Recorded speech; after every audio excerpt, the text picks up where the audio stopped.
What's up guys, it's Ashton here, welcome back to the channel. Now in today's video we're going to be talking about the brand new store event coming for the Black Friday deal in Apex Legends. We're also going to be talking about the Peacekeeper Nerf and a little bit of commentary regarding the skill-based matchmaking at the current time in Apex Legends. Now if you do go on to enjoy the video, make sure you smash like and subscribe to the channel. I just want to say a huge thank you to everyone who turned out to the 24-hour live stream I held very recently, raising money for charity. For Macmillan Cancer Support. We raised over £216 for the charity, so thank you so much for all of your support for that amazing cause. Thank you for everyone for tuning in. Make sure you smash like and subscribe to the channel for more giveaways, live streams and Apex Legends content coming your way very, very soon. Now, without further ado, let's get straight into the video. So guys, if you've been into the Apex Legends store recently, you will have noticed that all of the items will be refreshing tomorrow, which is actually the 27th of November at the time of this recording. This is of course leading up to the Black Friday event, which we've known has been coming for a long time, as there has been code in the game which has been data mined, revealing that there will be a Black Friday event. However, nothing has been able to have been leaked about what the event will actually bring to the game. Now, there's been a lot of speculation about what could be coming in this brand new store event. Of course, one of the things that people are speculating could be coming out for the Black Friday event is a brand new collection event, but personally I don't feel like this is very likely, as we have just had the Halloween collection event. And of course, between the Iron Crown and the Halloween collection event, there was an extended period of time as they revamped the whole system, and I think potentially they could do that again. I don't see another collection event coming out within a month of the Halloween one, so personally I do not think there will be a brand new collection event. Now, another possibility that has been suggested is the idea of returning items to the store. This could be a huge moneymaker for Apex, as so many people want some of the exclusive skins that came out at the past, especially towards the start of the game, like the Airship Assassin skin and the Green Machine Pathfinder skin, and of course the Pathfinder banner that came out for Valentine's Day.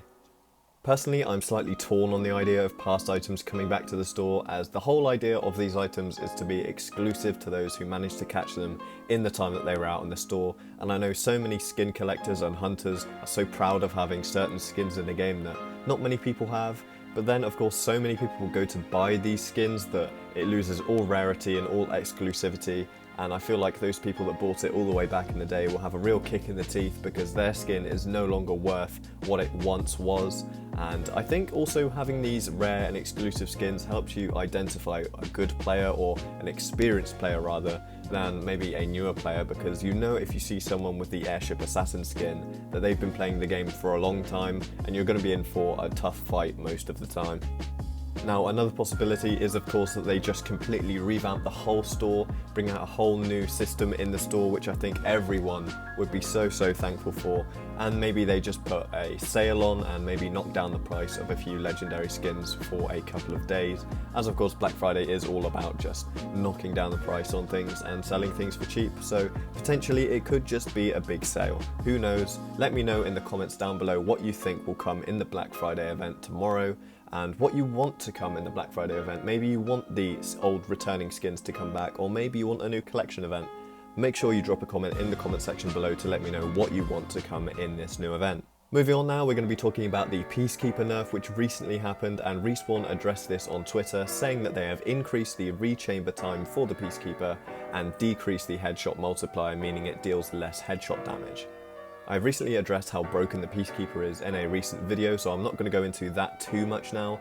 However, if you didn't know, in a nutshell, the Peacekeeper has been hitting for 121 plus at close ranges very consistently recently, and a lot of people are finding it's a big problem in the game, as you just can't take close range fights if the opposition have a Peacekeeper and you don't.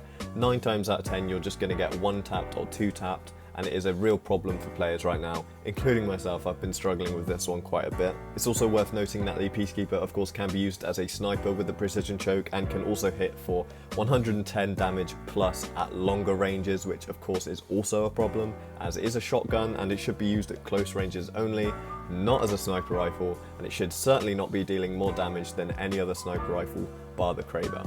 Now, the reaction to this nerf that Respawn have brought out has been pretty negative, as it doesn't seem to have done too much to combat the problem that most people are having with the Peacekeeper. Of course, a small damage reduction to headshots is a step in the right direction. However, it's not just headshots which are dealing a lot of the damage, and a lot of people are quite angry at the fact that it has still not been properly nerfed. This is very reminiscent of the first ever Wingman nerf, which happened way back before Season 1, when the game was struggling with the Wingman being the meta, and it does strike me as a very similar circumstance to that. I do think Respawn will come out very soon and have a huge patch on the Peacekeeper, reducing it completely. However, I do think they need to be careful with what they do here, because in one update they have updated it to be stronger because people are complaining that it is not consistent enough. However, in the next it is too consistent and too powerful, and I think they still are struggling to find this consistent middle ground where the Peacekeeper is a viable weapon but is not the strongest weapon in the game. Personally, I believe they need to make the Peacekeeper a tighter weapon in terms of the bullet spread. I think if it was a tighter shot, maybe like a slug round, the high damage could be justified because it would take more accuracy to hit a high damage shot. But with the spread that it has currently, with the size of the pellets, it is much easier to hit high damage shots, and maybe that is why the high damage output is so consistent with the Peacekeeper.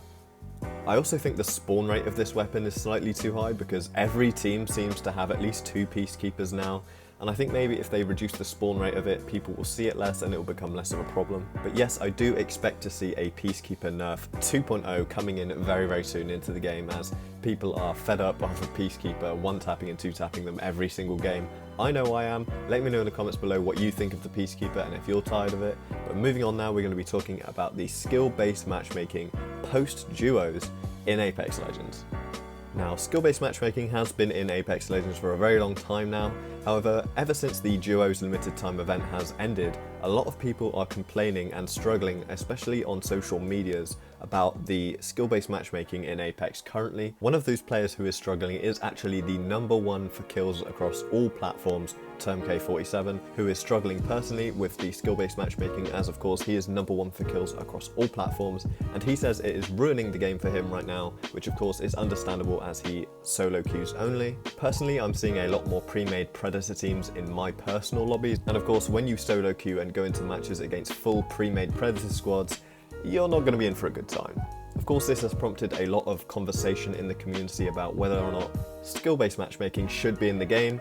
Personally, I'm very torn on the subject because on one hand you have skill-based matchmaking being a highly positive experience for newer players who don't want to come up against the Predators, Diamond players, all these good players in their lobbies, because of course it will just turn them off the game completely because they're going to get wiped out every single game, and that's no fun for them. They need the opportunity to learn how to play the game against similarly skilled players. However, on the other hand, you do have a ranked mode for a reason, and personally I do think that there's a few too many high-skilled squads in pubs at the moment, because I'm personally struggling when solo queuing to win games against this high-level opposition with teammates who have probably potentially just started playing the game a lot of the time. I do feel, however, that it is very important to try and stay positive in this community, because for the most part the Apex community is an incredible bunch of people, content creators and players alike. We all unite and we all want a really good game for us here, and for the most part I think we are playing a very, very good game here. It has a few problems here or there, and matchmaking currently is probably a big problem in Apex for a lot of people, and I do think it's just important to stay positive, and instead of moan and cry about the game on social media, it's important to be constructive, to message Respawn, message the community managers with any concerns on social media, and just be polite and friendly, because of course they're only trying to bring us a good game here, and we don't want a situation like we had a few months ago on Reddit where developers and players of the game were arguing, and it just was a horrible scene to see. So let's try and keep it positive, let's try and keep it constructive. Let's help Apex iron out any issues that they may have by being positive, friendly and constructive rather than moaning towards the devs and as a community as a whole. Now, with all that being said, make sure you smash like and subscribe to the channel. It's been your boy Simply Ashton, and until next time, goodbye.